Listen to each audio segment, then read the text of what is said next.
The storm hit harder than anyone expected. Samuel Carter pulled his coat tighter as he walked through the driving rain, checking on his cattle one last time before heading home. At 42, he'd seen plenty of bad weather, but this one felt different. The wind howled through the trees like something wild and angry. His ranch sat at the base of Pine Ridge Mountain, where he'd lived for the past 15 years. It used to be a happy place, filled with laughter and the smell of fresh bread, but that was before the sickness took his wife 2 years ago. Now the house felt too big, too quiet, too empty. Samuel was heading back to his truck when he heard something that made him stop. It wasn't the wind or the rain, it was something else. Something that sounded almost like ... crying.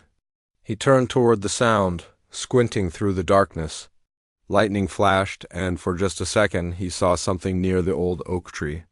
A shape huddled on the ground, not moving much. His heart started beating faster. Could be an injured animal, he thought. Maybe a deer that got caught in the storm. But as he got closer, another flash of lightning showed him the truth. It wasn't an animal at all. It was a woman. She was curled up under the tree, soaking wet and shivering. Her clothes looked strange, old leather pants and what looked like a fur coat, all torn and muddy.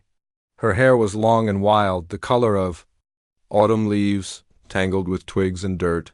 "Hey," Samuel called out, dropping to his knees beside her. "Hey, can you hear me?" The woman's eyes opened slowly. They were green, the color of deep forest pools. She looked at him with confusion and fear, like she wasn't sure if he was real or just another part of the storm. "It's okay," Samuel said gently. "I'm here to help." She tried to speak, but only a weak sound came out. Her lips were turning blue from the cold, and when Samuel touched her arm, he could feel her whole body shaking. "We need to get you out of this rain," he said. The woman tried to sit up but winced in pain. Samuel could see she was hurt, though he couldn't tell how badly in the darkness. Without thinking twice, he scooped her up in his arms. She was lighter than he expected, but strong too. He could feel the muscles in her arms and shoulders, like someone who'd worked hard her whole life. As he carried her toward his truck, something strange happened. For just a moment, when the lightning flashed again, her face looked familiar, really familiar. It reminded him of someone he used to know, someone he'd loved more than life itself, but that was impossible. That person was gone. Samuel shook his head, telling himself it was just the storm playing tricks on his mind. He'd been alone too long, missing his wife too much. Now he was seeing her face in strangers. The truck ride back to the ranch house took 10 minutes, but it felt like hours. The woman drifted in and out of consciousness, sometimes mumbling words he couldn't understand. Her voice was rough, like she hadn't used it much lately. When they reached the house, Samuel carried her straight to the spare bedroom. It had been his wife's room during her final months, when she was too sick to climb the stairs to their bedroom. He'd kept it exactly the same since she passed, the same blue curtains, the same quilt on the bed, even the same bottle of lavender water on the knitstand. He laid the woman down carefully and turned on the lamp. In the soft light, he got his first real look at her face. His breath caught in his throat. She was beautiful, but in a wild way. Her skin was tanned from years in the sun, with small scars on her hands and arms. Her face was thinner than his. Wife's had been sharper somehow, but the shape of her nose, the curve of her lips... It was so similar it made his chest ache. Samuel forced himself to focus. This woman needed help, not his confused memories. He found some of his wife's old clothes, a soft cotton dress and a warm sweater. Then he went to the kitchen to heat some soup and make tea. While the soup warmed, he called Doc Henderson, the only doctor within 50 miles. "Storm's too bad," Doc said over the crackling phone line. "Trees are down all over the main road. I can't get through until morning at the earliest." "Is she bleeding?" Samuel checked. "No, I don't think so. But she's really cold, and I think she might have hurt her ribs. Keep her warm and dry. Give her small sips of warm liquid if she's awake. Call me if anything changes." When Samuel returned to the bedroom, the woman's eyes were open again. She was looking around the room with a strange expression, like she recognized something but couldn't quite place it. "How are you feeling?" Samuel asked, setting down a mug of warm tea. She stared at him for a long moment before speaking. Her voice was barely a whisper. Where am I? My ranch at the base of Pine Ridge. I found you in the storm. She tried to sit up, then gasped and fell back against the pillows. My ribs, she said, touching her side carefully. I think they might be cracked.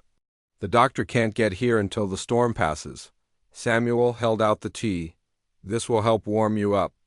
The woman hesitated, then took the mug with shaking hands.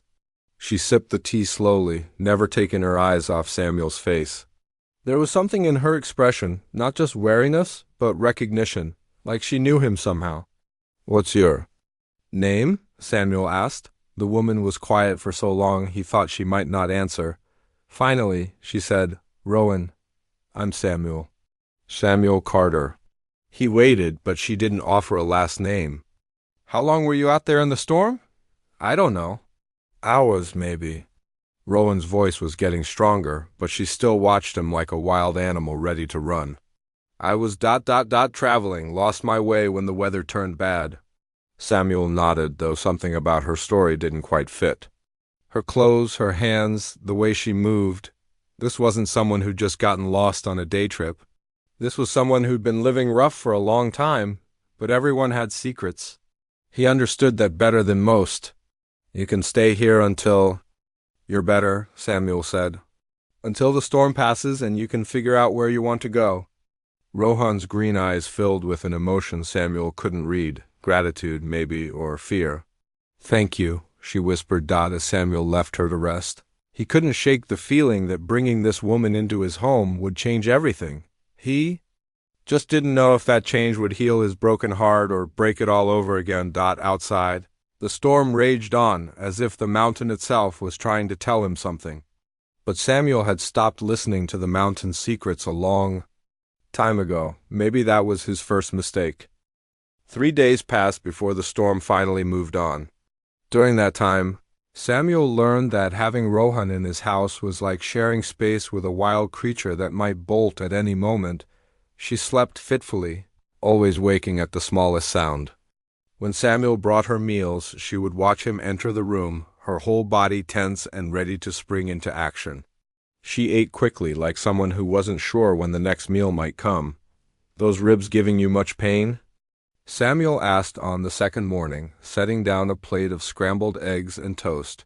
Rowan nodded, touching her side gently. I've had worse. The way she said it made Samuel wonder what kind of life she'd been living. Her hands told stories. Callous palms, small scars, fingernails cut short and practical. These weren't the hands of someone who'd lived an easy life. When Doc Henderson finally made it through on the 4th day, he confirmed what Samuel already suspected. 2 cracked ribs, the old doctor said after examining Rowan. They'll heal. Fine, but she needs to take it easy for a few weeks. No heavy lifting, no sudden movements. Doc packed up his bag and looked at Samuel with curious eyes. Where'd you say you found her? Up by the old oak, near the ridge trail. Long way from anywhere, Doc said quietly. Storm like that, she's lucky to be alive. After the doctor left, Samuel found Rowan sitting by the living room window, staring out at the mountains. She'd put on some of his wife's clothes, a simple blue dress that was a little too big for her thin frame. Feeling better? Samuel asked. Some. Rowan didn't look away from the window. Your wife? She was about my size? Samuel's chest tightened. He still wasn't used to talking about Margaret in past tense. Yeah, she was. What happened to her? The question was so direct it caught Samuel off guard. Most people danced around the subject, offering careful condolences and changing the topic quickly, but Rowan asked like she genuinely wanted to know. Cancer, Samuel said simply. Fought it for 2 years before. Rowan nodded, still looking out the window. That's hard. Watching someone you love slip away little by little. Something in her voice made Samuel look at her more closely. Sounds like you know something about loss. For a moment, Rowan's carefully. Controlled expression cracked, and Samuel saw deep pain in her green eyes. Then she rebuilt her walls just as quickly. Everyone knows about loss, she said, Over the next few days, Samuel began to notice strange things about his house guest. Small things that probably meant nothing but stuck in his mind anyway, like the way she hummed while doing simple tasks.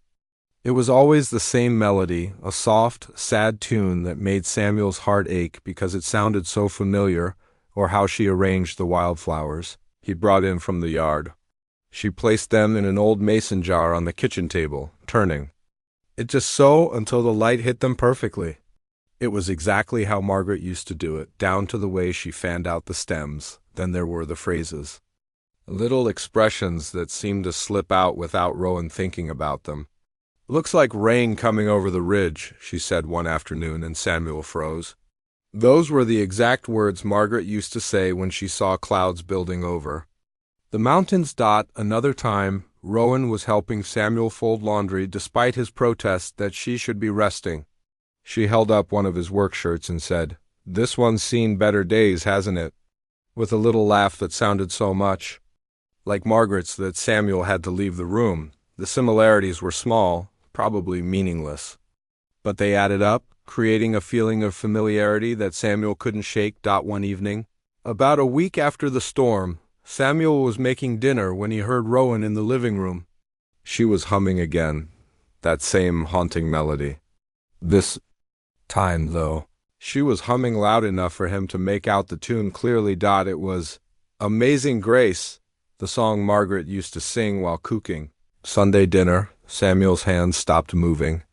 The wooden spoon he'd been using to stir the stew hung suspended in the air as memories washed over him. Margaret standing at this same stove, her voice sweet and clear as she sang the old hymn. The way she'd close her eyes when she got to her favorite verse, losing herself in the music. "You know that song?" Samuel asked when he could trust his voice again. Rowan stopped humming immediately. "What song?" "Amazing Grace, you were just ... Oh," Rowan looked embarrassed. "I didn't realize I was humming out loud. It's a nice song, peaceful. My wife used to sing it." Rowan was quiet for a long moment. When she spoke again, her voice was softer than usual. "She sounds like she was a special person." She was. Samuel went back to stirring the stew, but his mind was spinning. "How do you know it? Amazing Grace, I mean. Most young people these days ... I'm not that young," Rowan said with a slight smile. "And I grew up hearing hymns before I ended up in the mountains." It was the first time she'd mentioned anything about her past. Samuel wanted to ask more, but something in her posture warned him off. Rowan had shared what she was willing to share, and pushing would only make her retreat further. That night, Samuel lay in bed listening to the sounds of the house. For the first time in 2 years, he wasn't alone, and it felt strange. He could hear Rowan moving around downstairs, probably having trouble sleeping like she did most nights. Part of him wanted to go check on her, make sure she was okay. But another part, the part that was starting to care about this mysterious woman more than he probably should, warned him to keep his distance, because the more time he spent with Rowan, the more he realized that finding her in that storm might not have been the coincidence he'd thought it was. There were too many similarities, too many little moments that felt like echoes of his life with Margaret. Either Rowan was the strangest coincidence in the world, or she was hiding something big. Something that might explain why a woman who could survive alone in the mountains for who knows how long had ended up unconscious under a tree during a storm, just close enough to his ranch for him to find her. Samuel stared at the ceiling and wondered which possibility scared him more. 2 weeks into Rowan's stay, Samuel started keeping a mental list of the strange coincidences. He told himself he was being foolish, seeing patterns where none existed. But the list kept growing, the way Rowan made coffee, for instance. She ground the beans extra fine and let them steep a little longer than most people would. It was exactly how Margaret had made it, claiming it brought out the flavor better. When Samuel complimented the coffee, Rowan just shrugged and said it was how she'd always done it. Then there was the incident with the pie. Samuel had mentioned craving apple pie, just making conversation while they worked in the garden together. Rowan had been helping him plant the late-season vegetables. moving carefully because of her ribs but insisting she felt well enough to help. I could make one, Rowan said, brushing dirt off her hands. If you have the ingredients. You know, how to bake. Some I learned when I was younger. That afternoon, Samuel watched Rowan move around his kitchen like she'd been there for years. She found the rolling pin in the drawer without asking, knew where Margaret kept the good pie pan, even used the same blue mixing bowl that Margaret had always preferred, but it was the recipe that really got to Samuel's attention. Rowan peeled the apples in one long, continuous spiral, just like Margaret used to do. She added a pinch of cardamom to the cinnamon, which Samuel had never seen anyone else do. Most telling of all, she cut small heart shapes in the top crust for steam vents. Margaret had done that exact same thing. Every single time she made apple pie, she said it was silly, but it made the pie special. Made with love, she'd say, laughing at herself, when Rowan pulled the pie from the oven that evening. It looked identical to every pie Margaret had ever made. It even smelled the same, that perfect combination of apples, spices, and buttery crust that used to fill the house on Sunday afternoons. Samuel took a bite and had to set his fork down. Something wrong? Rowan asked, worry creasing her forehead. No, it's perfect. It tastes exactly like ... He stopped himself before finishing the sentence. Like what? Samuel looked at Rowan carefully. Her expression seemed genuinely puzzled, but there was something else there too. Something that looked almost like nervousness. Like my wife's recipe, Samuel said finally. Rowan's face went very still. Oh, I'm sorry, I didn't mean to ... No, it's okay, it's good. Really good? Samuel took another bite, studying Rowan's face. Where did you learn to make pie like this? I don't really remember. Someone taught me when I was young, I think. Before I went to the mountains. Rowan looked down at her own untouched slice. Maybe lots of people make it this way. But Samuel knew that wasn't true. Margaret's recipe had been special, something passed down from her grandmother. She'd been proud of those little touches that made her pies different from everyone else's. The coincidences kept coming. A few days later, Samuel was fixing a broken fence post when he cut his hand on a piece of sharp wire. He was wrapping it with his handkerchief when Rowan appeared at his side. Let me see, she said, taking his hand in hers. She examined the cut with practiced eyes, then pulled a small cloth bag from her pocket. Inside were dried herbs that she sprinkled over the wound before binding it with clean gauze. What is that? Samuel asked. Yarrow and plantain? Good for stopping bleeding and preventing infection. Rowan tied off the bandage neatly. It'll heal faster this way. Samuel stared at her. Margaret had done the exact same thing whenever he got hurt working around the ranch. She'd grown her own medicinal herbs in a little garden behind the house, drying them carefully and storing them in small cloth bags. She'd learned it from her grandmother, she'd said. Old mountain wisdom. Where did you learn about herbs? Samuel asked, Rowan's hand stilled on the bandage. You pick things up, living in the wild? You learn what plants can help you? My wife knew about herbs too, used to treat cuts just like this. Did she? Rowan's voice was carefully neutral, but Samuel caught the way her shoulders tensed. Yeah, said her family had been doing it for generations. Mountain people, she called them. From up around Pine Ridge. This time, Rowan's reaction was impossible to miss. She went completely rigid, her face draining of color. You okay? Samuel asked. Fine, Rowan said quickly, but her voice was shaky. I should go check on dinner. She hurried back to the house, leaving Samuel standing by the fence. With more questions than answers, that night, Samuel found himself in Margaret's old room looking through the photo albums she'd kept. Pictures of her childhood, her family, the early days of their marriage. He was searching for something, though he wasn't sure what. Then he found it in an album from Margaret's teenage years. There was a photo that made Samuel's blood run cold.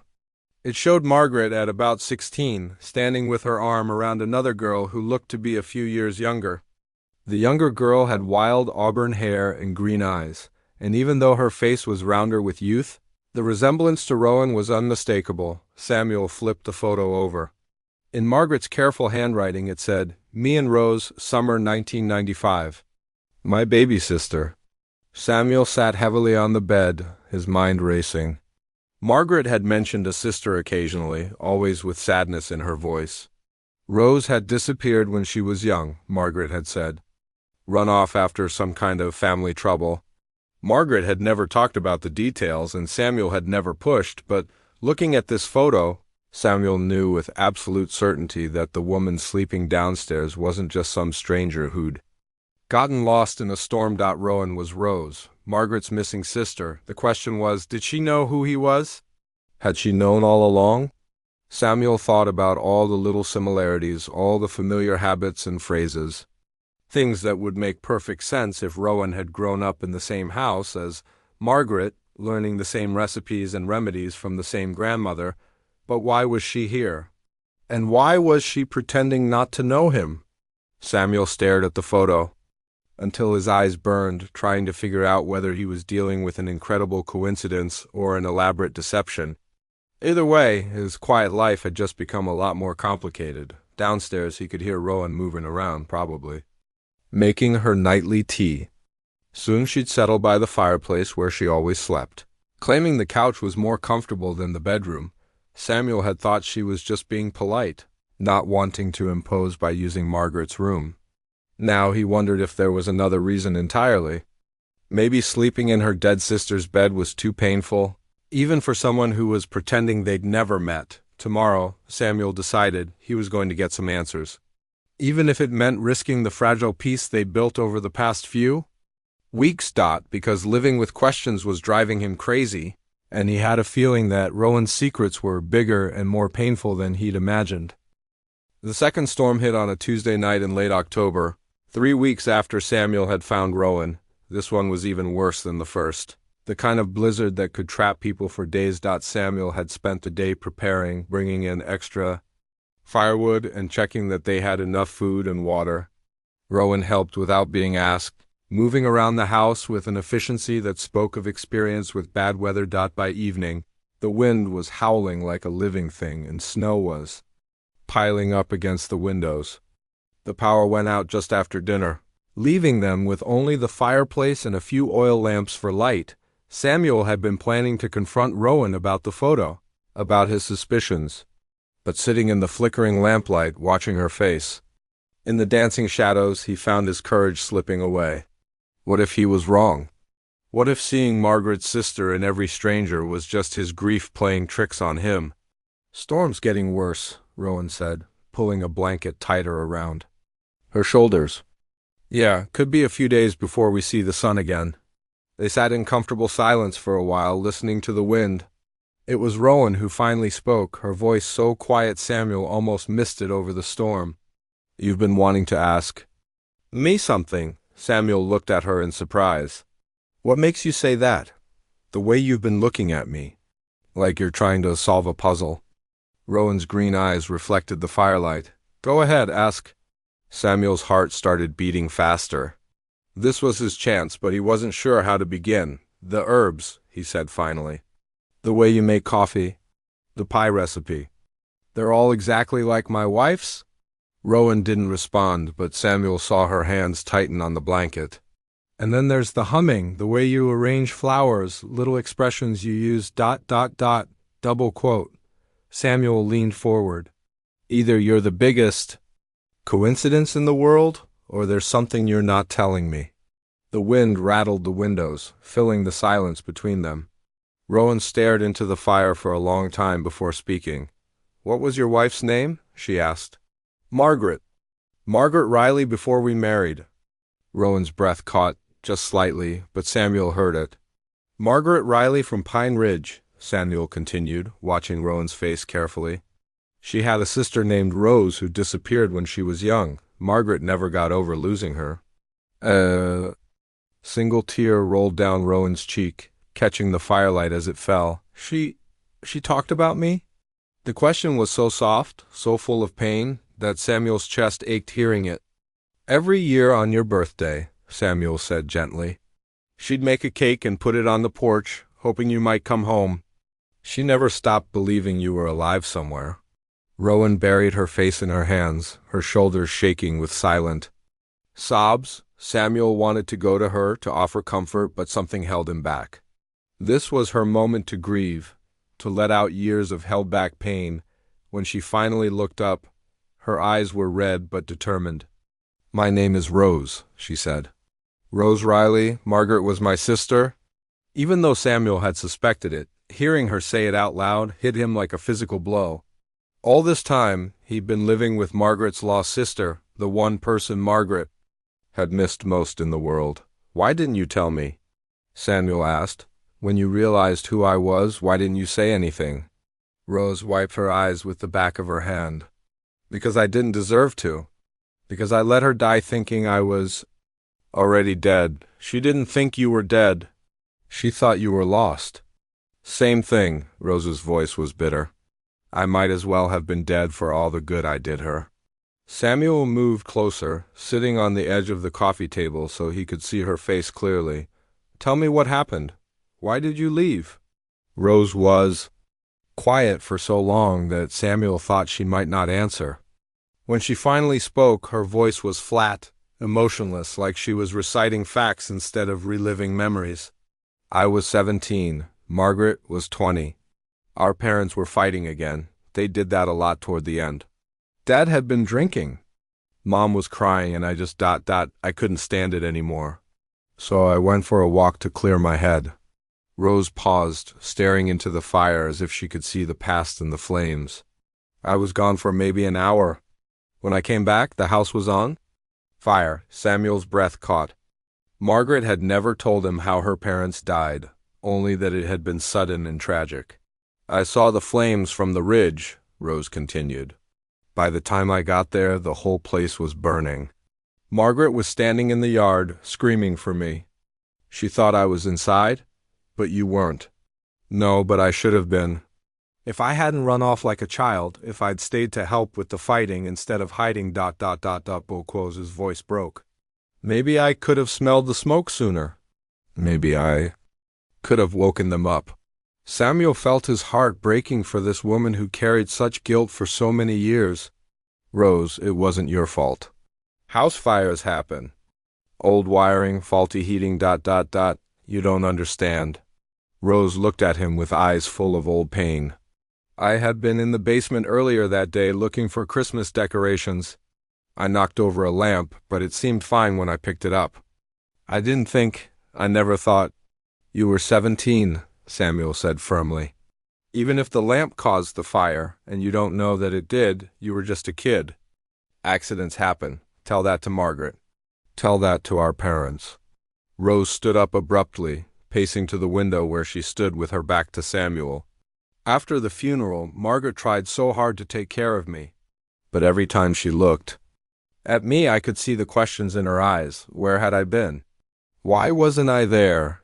She never asked, but I knew she was thinking it." Samuel remembered Margaret mentioning how difficult Rose had been after their parents died. How she'd become wild and angry, staying out all night, getting into trouble at school. "So you left." "I ran away in the middle of the night." Left her a note saying I couldn't handle the memories, that I needed to start over somewhere else. I thought it would be easier for her without me there to remind her of what we'd lost. "And you went to the mountains." Rose nodded, still facing the window. "I knew the trails from when we were kids. Grandfather used to take us camping up there. I thought I'd stay for a few weeks, maybe a month, until things settled down. But weeks turned into months, and months turned into years." 15 years, Samuel said quietly. 15 years, Rose confirmed. "I learned to survive up there. Built a cabin, learned to hunt and fish, grew vegetables in the summer. It was hard, but it was peaceful. No one to hurt, no one to disappoint." Samuel stood up and walked over to her. Through the snow-covered window, he could barely make out the dark shape of the mountains in the distance. "But you knew about Margaret. You knew about me." Rose's reflection in the window showed a mixture of shame and sadness. "I used to come down sometimes, especially in the early years. I'd watch from the ridge, make sure she was okay. I saw her graduate from college, saw her get her first job at the elementary school. And then I saw her meet you. Samuel's chest tightened. You were watching when we met? At the county fair. Summer of 2010? You were working a booth for the Ranch Association? And Margaret bought a raffle ticket for some charity thing you made. Her laugh, Rose's voice was soft with memory. I hadn't seen her laugh like that since before the fire. Why didn't you come home then, if you could see she was happy? Because I was afraid I'd ruin it, like I ruined everything else. Rose turned to face him, tears streaming down her cheeks. Margaret had built a good life without me. She had friends, a job she loved, and then she had you. What right did I have to show up and remind her of all the pain? Samuel understood now why Margaret had sometimes gotten sad when talking about her sister. It wasn't just missing Rose. It was wondering if she'd somehow failed her, if there was something she could have done differently. She blamed herself too, Samuel said gently. For not being able to help you, for not finding you. You both spent 15 years thinking you'd failed each other. Rose sobbed harder, and this time Samuel didn't hesitate. He pulled her into his arms, holding her while she cried for her sister, for her parents, for all the lost years that could never be recovered. She loved you, Samuel whispered into Rose's hair. Right up until the end, she loved you and hoped you'd come home. When Rose finally pulled back, her eyes were swollen, but clearer than Samuel had seen them since she'd arrived. I came down from the mountain that night because I couldn't stand watching you grieve alone anymore, she said. I told myself I'd just check on you, make sure you were okay. But the storm hit, and I got disoriented and ... and I found you, yeah. Rose managed a shaky smile. Kind of ironic, isn't it? All those years of hiding, and I end up unconscious under a tree practically in your backyard. Samuel looked at this woman, Margaret's sister, the missing piece of a puzzle he hadn't even known was incomplete. In the flickering firelight he could see both sisters in her face. Margaret's gentleness and Rose's wild strength combined into something entirely unique. What happens now? Rose asked, voicing the question they were both thinking. Samuel didn't have an answer. But for the first time since Margaret's death, he felt like maybe, just maybe, the future held something besides grief and loneliness. Outside, the storm raged on, but inside the small circle of lamplight, two people who'd been broken by loss began to imagine what healing might look like. The morning after Rose's confession, Samuel woke up angry. He'd gone to bed feeling sorry for her, understanding her pain and the guilt that had driven her to the mountains, but in the cold light of day, other feelings started bubbling up. Feelings he wasn't proud of, but couldn't ignore. Rose was in the kitchen when he came downstairs, making coffee in that particular way that had haunted him for weeks. Now he knew why it was so familiar, and somehow that made it worse instead of better. Morning, Rose said quietly, not quite meeting his eyes. Samuel poured himself coffee and sat at the kitchen table without responding.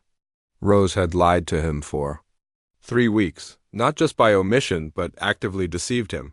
She'd watched him struggle with grief, watched him talk about missing Margaret, and said nothing. You're angry, Rose observed, sitting across from him. Yeah, I'm angry. Samuel stared at her. This woman who looked so much like his wife but wasn't her, would never be her. You watched us, Samuel said, his voice harder than he intended. For 15 years, you watched Margaret live her life like some kind of ... Docker. Rose flinched as if he'd slapped her. It wasn't like that. What was it like then? Explain it to me, because I'm having trouble understanding how someone who supposedly loved her sister could put her through that kind of pain. I was protecting her. From what? From knowing you were alive? From having her sister back? Samuel's voice rose despite his efforts to stay calm. Do you have any idea what losing you did to Margaret? How many nights she cried, wondering if you were dead in a ditch somewhere? Rose's face crumpled, but Samuel wasn't done. She hired private investigators, Rose, 3 different ones over the years. Spent thousands of dollars we didn't have trying to find you. She never bought herself anything nice because she was always saving money for the next search. I didn't know. Of course you didn't know. Because you were hiding in the mountains playing some twisted game of hide and seek? Samuel slammed his coffee mug down. coffee sloshing over the rim. She thought she'd failed you somehow. Thought maybe if she'd been a better sister, if she'd said the right things after the fire, you wouldn't have left. Tears were streaming down Rose's face now, but Samuel felt no satisfaction in making her cry. If anything, her tears made him angrier because they reminded him so much of Margaret.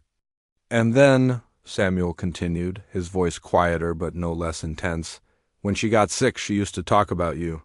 Wonder if you'd ever know what happened to her. She made me promise that if you ever came back I'd tell you she forgave you. For leaving, that she understood. Rose buried her face in her hands, sobbing. But you already knew, didn't you? You watched her get sick, you watched her die, and you still stayed hidden. I wanted to come down, Rose choked out between sobs. So many times, especially near the end. But what was I supposed to say? Hi, I'm the sister who abandoned you, and now I'm back because you're dying. How selfish would that have been? More selfish than letting her die thinking she'd failed you? The words hung in the air between them like a physical blow. Rose looked up at Samuel with such pain in her eyes that he almost regretted saying them. Almost. You're right, Rose whispered. You're absolutely right. I was selfish and cowardly, and I hurt the person I loved most in the world. I hurt you too by lying to you these past weeks. Samuel wanted to stay angry. Anger was easier than the complex mix of emotions churning in his chest. But looking at Rose's broken expression, he felt his rage starting to crack. I don't understand, Samuel said, his voice tired now instead of angry. If you were watching all this time, if you cared enough to check on us, why couldn't you take that last step? Why couldn't you just come home? Rose wiped her eyes with the back of her hand, leaving streaks of tears on her cheeks. Because I was afraid, she said simply. Afraid that Margaret would hate me for leaving. Afraid that she'd blame me for the fire, for our parents' deaths. Afraid that I'd bring nothing but pain into the good life she'd built. So instead you brought nothing at all. Yeah. Rose's laugh was bitter and broken. Instead I brought nothing at all. Samuel stared out the window at the snow-covered yard. The storm had passed, leaving behind a world that looked clean and new. But he felt anything but clean. He felt messy and confused and angry at everyone, Rose for lying, Margaret for dying, himself for caring about the woman sitting across from him. What really gets me, Samuel said slowly, is that you watched me grieve. You knew how much pain I was in after Margaret died, and you still didn't say anything. Even when you ended up here, in my house, wearing her clothes ... I know. Do you really know what it's been like? Samuel turned to face Rose directly. I haven't been living, Rose. I've been existing. Going through the motions day after day, just trying to get through until I could join Margaret. And you could have eased that pain by telling me I wasn't the only one who missed her, that I wasn't alone in loving her. Rose's composure broke completely then. She sobbed with the kind of raw grief that comes from years of holding back pain. I'm sorry, she gasped between sobs. I'm so sorry, Samuel. You're right about everything. I was selfish and scared, and I made everything worse. I made Margaret suffer, I made you suffer, and I can't take any of it back. Samuel watched her cry and felt his anger finally start to fade. Because underneath his rage, he recognized something familiar in Rose's grief. It was the same desperate, guilty sorrow he'd felt when Margaret died. The same feeling that he should have done more, been better, somehow prevented the loss. They were both people who'd loved Margaret and felt they'd failed her. The only difference was that Rose had been failing her for 15 years, while Samuel had only been failing her for 2. She wouldn't want this, Samuel said quietly. Rose looked up, her eyes red and swollen. Margaret wouldn't want us sitting here hurting each other with blame and guilt. She'd want us to figure out how to move forward. How can we move forward? I've lied to you about everything. Samuel considered this. It was true, Rose had deceived him. But he was starting to understand that the deception had hurt her as much as it had hurt him. You lied because you were ashamed? Samuel said. Because you thought you deserved to suffer for what happened.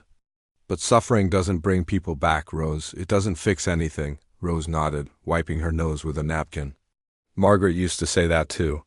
When I was little and would get upset about something I'd done wrong, she'd tell me that feeling bad about it was normal, but drowning in guilt was just another way of being selfish. Sounds like Margaret. They sat in silence for a while, the kitchen filled with weak winter sunlight and the lingering tension of hard truths spoken aloud. "I don't know how to forgive you yet," Samuel said finally. "And I don't know how to trust you, but I think Margaret would want me to try." Rose nodded slowly. "What about you? What do you want?" Samuel thought about it. What did he want? For the past 2 years he'd wanted Margaret back. That was never going to happen. But maybe, just maybe, he could want something else. Something that honored her memory while still allowing him to live. "I want to understand," Samuel said. "I want to know about Margaret's childhood, about the sister she missed so much. I want to know who you really are, not the person you've been pretending to be. And then we'll see. Maybe we can figure out how to be family. The kind of family Margaret would have wanted us to be." Rose's smile was small and tentative, but it was the first real smile Samuel had seen from her since she'd arrived. "I'd like that," she said. "I'd like that very much." Outside, the snow was already starting to melt in the morning sun. It would take time for all of it to disappear, just like it would take time for the hurt and mistrust between them to fade. But it was a start, and sometimes Samuel thought a start was enough. The weeks following Rose's confession were like learning to walk on uncertain ground. Some days were easier than others, but both Samuel and Rose seemed determined to try. Rose started by sharing stories about Margaret's childhood, stories that Samuel had never heard and treasured like precious gifts. "Margaret was always the responsible one," Rose said one evening as they sat by the fire. "Even when we were little, she was the one making sure I had my lunch money and my homework done. Our parents, they loved us, but they were so caught up in their own problems that Margaret kind of became my second mother." Samuel smiled, picturing a young Margaret fussing over her little sister. "That sounds like her. She was always taking care of everyone." "She wanted to be a teacher even then. Used to line up her dolls and play school with them." Rose's voice was warm with memory. "She'd make me be the difficult student, and she'd practice being patient with me when I acted up." "Good practice, considering how you turned out," Samuel said, and was rewarded with Rose's first genuine laugh since her confession. "I was pretty awful, wasn't I? Always getting into trouble, making her worry." Rose's expression grew more serious. "She used to tell me that worry was just love with nowhere to go. I never understood what she meant until I spent 15 years watching her from a distance, loving her but not being able to do anything about it." These conversations helped Samuel understand both sisters better. He learned that Margaret's patience and kindness hadn't come from nowhere. They'd been forged in childhood, caring for a spirited little sister and parents who struggled with their own demons. In return, Samuel shared his own memories of Margaret. He told Rose about their first date, how nervous he'd been, and how Margaret had put him at ease by asking about his ranch, and listening like his stories about cattle and hay prices were the most interesting things in the world. "She loved this place," Samuel said, gesturing around the living room where Margaret's touches were still everywhere. "Said it felt like home the first time she visited." "It was home," Rose said quietly. "More home than she'd had since our parents died. Glad she found happiness here." But it wasn't just sharing memories that slowly rebuilt trust between them. Rose began teaching Samuel skills she'd learned during her years in the mountains, practical knowledge that Margaret had never possessed.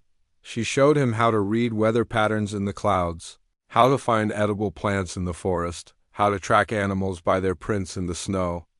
In return, Samuel taught her about ranching, the business side that had always intimidated Margaret, the careful balance of feed and finances that kept the operation running.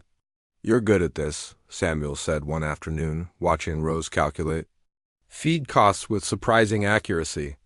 Margaret always said math made her head hurt. We were different that way. She was better with people, I was better with numbers. Rose looked up from the ledger. She could make friends with anyone, remember everyone's names and birthdays. I was always the shy one hiding behind her skirt. Hard to imagine you being shy, Rose smiled. Living alone for 15 years changes a person.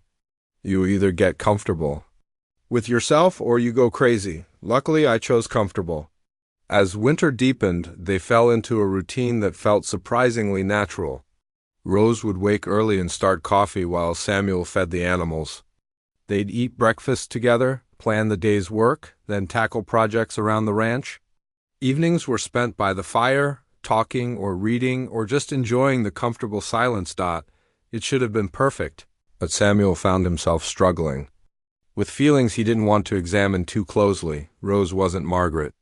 She was wilder, more independent, quick to laugh, but also quick to retreat when emotions got too intense. Where Margaret had been soft and nurturing, Rose was sharp and capable.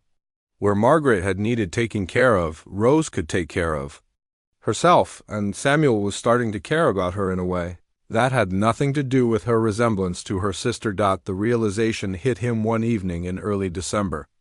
Rose was cooking dinner, moving around the kitchen with an efficiency that Margaret had never possessed. She'd changed since that first night. She was healthier now, her cheeks had color, and she'd started leaving her hair down instead of always pulling it back. She was beautiful. Not in the same way Margaret had been beautiful, but in her own fierce, untamed way. The thought made Samuel feel guilty and confused. Was he betraying Margaret's memory by being attracted to her sister? Or worse, was he only attracted to Rose because she reminded him of Margaret? Rose seemed to be struggling with similar feelings. Samuel caught her watching him sometimes with an expression he couldn't quite read.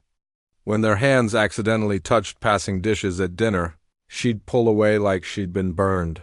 The tension came to a head on a cold Tuesday night when Samuel found Rose standing on the front porch in just a sweater, staring up at the stars. "You'll freeze out here," Samuel said, draping his coat around her shoulders. "I needed air," Rose said, but she didn't pull away when Samuel stood close beside her. "Something bothering you?" Rose was quiet for a long moment. When she spoke, her voice was barely above a whisper.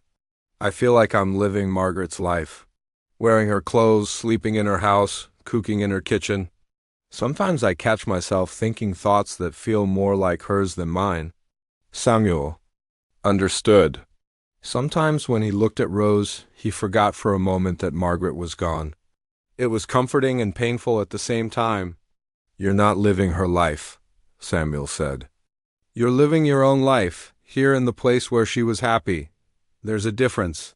Is there? Because sometimes I wonder if you care about me, or if you just care about having a piece of Margaret back." The question hung in the cold air between them. It was the fear Samuel had been trying to ignore, the doubt that had been growing stronger every day. "I don't know," Samuel said honestly. "I wish I could give you a better answer, but I don't know.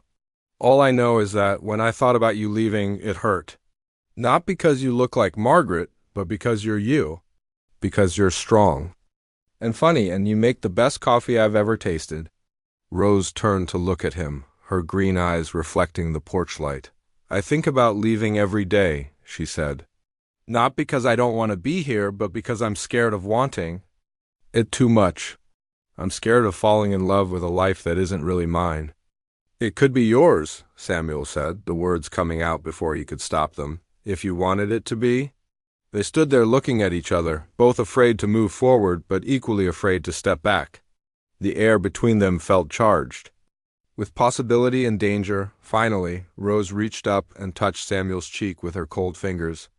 "I care about you too," she whispered. "More than I should, more than I expected. But I need to know that this is real, Samuel. I need to know that you see me, not just Margaret's ghost." Samuel covered her hand with his, feeling the calluses on her palm, the strength in her fingers that was nothing like Margaret's soft hands. "You're nothing like Margaret," Samuel said, and Rose's face fell slightly. "No, that's not what I mean is, you're your own person. You're brave in ways Margaret never was.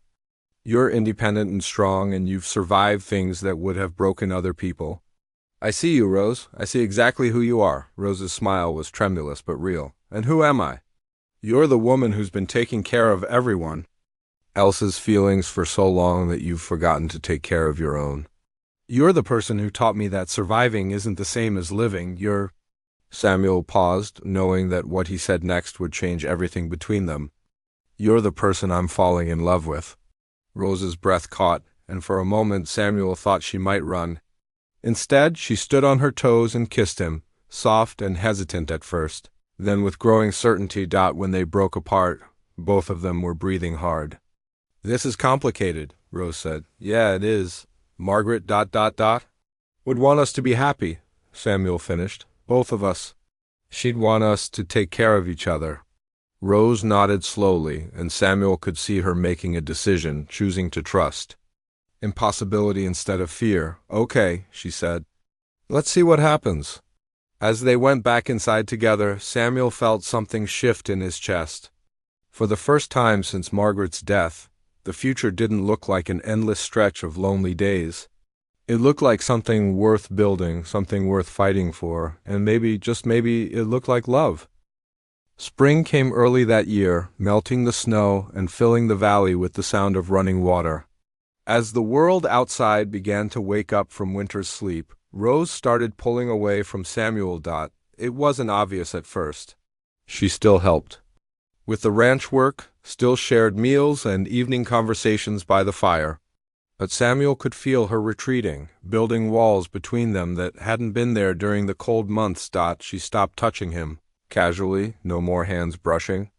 When they passed dishes, no more sitting close enough that their shoulders touched. When Samuel tried to kiss her, she'd allow it, but didn't respond with the same warmth she'd shown before. What's wrong? Samuel asked one morning after Rose had barely spoken during breakfast. Nothing's wrong, Rose said, but she wouldn't meet. His eyes. I'm just thinking, about what? Rose was quiet for so long that Samuel thought she wouldn't answer. When she finally spoke, her voice was flat, emotionless. About going back to the mountains. The words hit Samuel like a physical blow. Why? Because winter's over, because I'm healed, because I don't belong here. That's not true. Rose finally looked at him, and Samuel saw determination in her green eyes that he recognized. It was the same look she'd had that first night, when she'd been ready to run at the first sign of trouble. Isn't it? Look around, Samuel. This is Margaret's house, filled with Margaret's things. Her pictures are on the walls, her books are on the shelves. Even the clothes I'm wearing belong to her. Samuel looked around the kitchen, seeing it through Rose's eyes. She was right. Margaret's presence was everywhere. He'd been so used to it that he'd stopped noticing, but for Rose it must have been like living in a shrine. We can change things, Samuel said. Pack away some of the pictures. Get you new clothes. That's not the point. Rose stood up abruptly, pacing to the window. The point is that this was never supposed to be permanent. I was supposed to get better and leave. That was the plan. Plans can change, can they? Or am I just a convenient replacement for the woman you really loved? The accusation stung because part of Samuel worried it might be true. Did he love Rose for herself, or because loving her was easier than letting go of Margaret? You know that's not fair, Samuel said. Is it? Because sometimes when you look at me, I can see you seeing her. Sometimes when you touch me, I wonder if you're pretending I'm someone else. Samuel wanted to deny it, but the words stuck in his throat. Because there had been moments, fleeting ones, when he'd caught himself doing exactly what Rose accused him of. And sometimes, Rose continued, her voice breaking slightly, I catch myself pretending to be her. Using phrases she would have used, doing things the way she would have done them. How is that fair to any of us? Samuel felt something crumbling inside his chest. So that's it? You're just going to run away again? I'm not running away. Facing reality, Rose turned from the window to face him. Margaret is dead, Samuel. She's been dead for 2 years, and nothing we do is going to bring her back. And as long as we keep trying to build something in her shadow, we're never going to be able to move forward. We can move forward together, can we? Or are we just two broken people using each other to avoid dealing with our grief? The question hung in the air between them like a challenge. Samuel wanted to argue, to convince her she was wrong, but he couldn't find the words because what if she wasn't wrong? What if everything between them was just elaborate grief management? I need time to think, Rose said quietly. Real time, away from this house and all these memories. I need to figure out who I am when I'm not surrounded by reminders of who Margaret was, and if you figure that out, if you decide you know who you are, then what? Rose's smile was sad and uncertain. I don't know. Maybe I'll come back. Maybe I won't. Maybe I'll discover that the person I really am is someone who can only be happy living wild and free in the mountains. Or maybe you'll discover that the person you really are is someone who deserves love and happiness and a home with people who care about her. Maybe. Rose moved toward the door, and Samuel felt panic rising in his chest. When? He asked. Tomorrow morning, early. Rose, please. Don't do this. Don't leave. Rose stopped with her hand on the doorknob, her back still turned to him. Do you love me, Samuel? Really love me, not the idea of me or the way I remind you of Margaret, but me. The real me, with all my fears and scars and 15 years of guilt? Samuel opened his mouth to say yes, of course he loved her, but the words wouldn't come. Because he wasn't sure he knew who the real Rose was anymore. The lines between her and Margaret had gotten so blurred that he couldn't tell where memory ended and reality began. His silence was answer enough. That's what I thought, Rose said softly, and left the room. That night, Samuel lay in bed listening to Rose move around downstairs, packing the few things she'd accumulated during her stay. He wanted to go to her, to convince her to stay, but every time he started to get up, doubt held him back. What if she was right?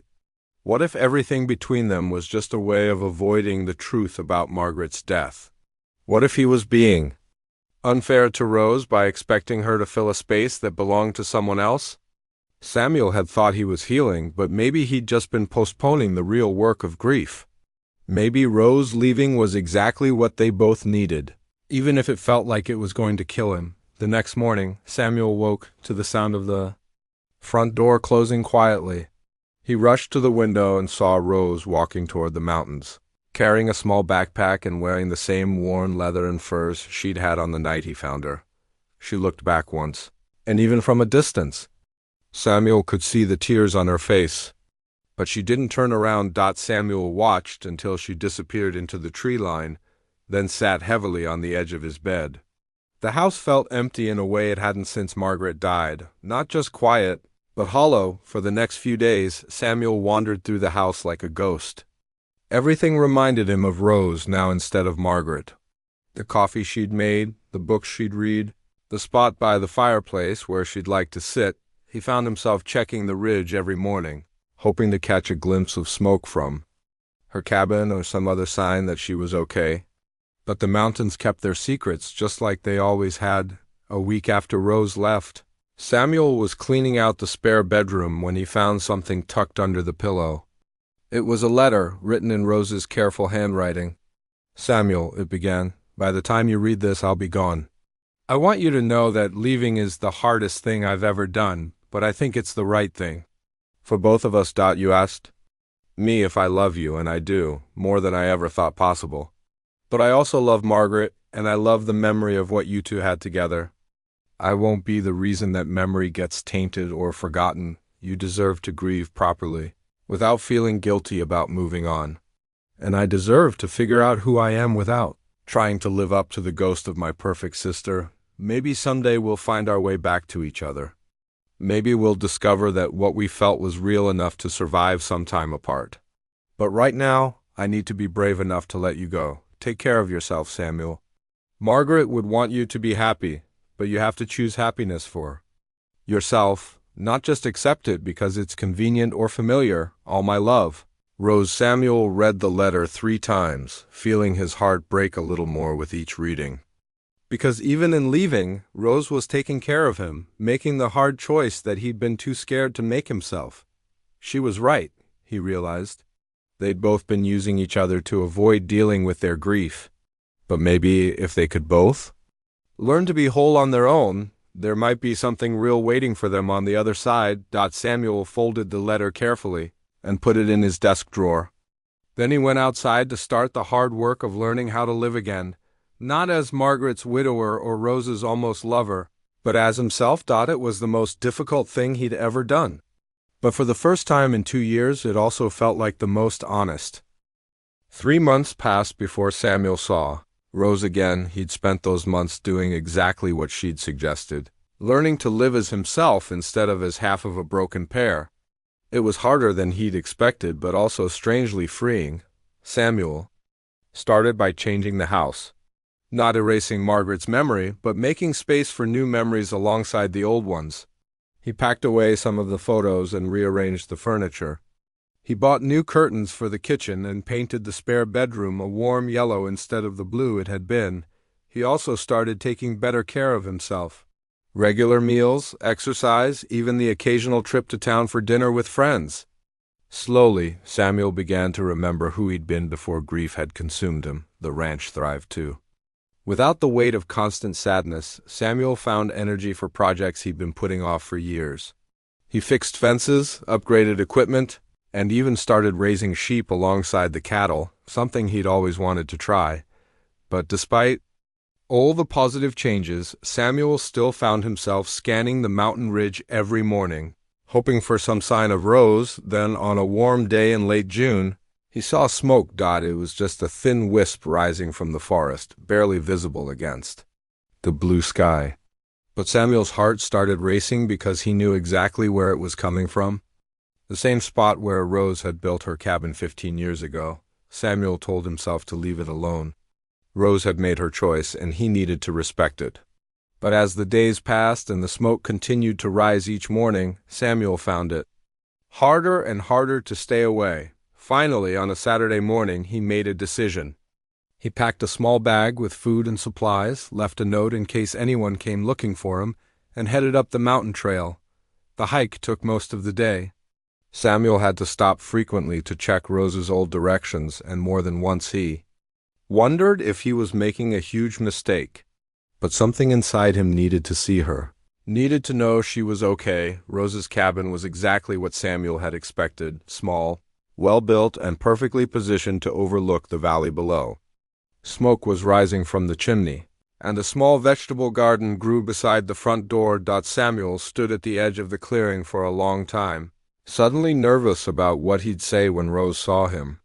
But before he could decide whether to approach or turn back, the cabin door opened. Rose stepped out wearing simple clothes, jeans, and a flannel shirt, with her hair braided back from her face.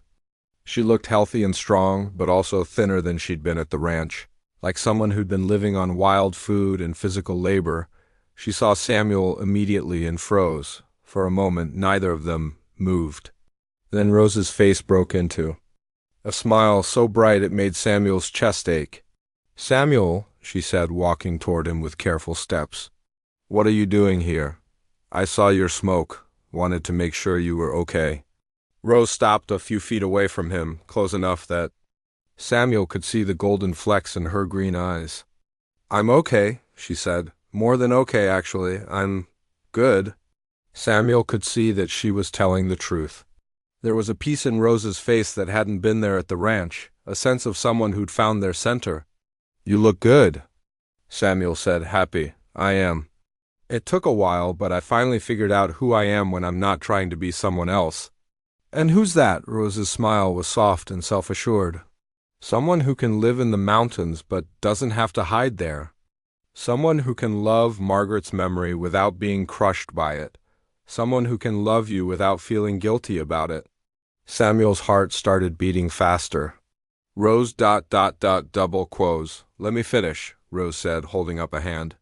"I needed these months alone to understand that I wasn't running from you or from Margaret. I was running from myself, from the idea that I could deserve happiness after everything that happened. And now I know that happiness isn't something you deserve or don't deserve. It's something you choose.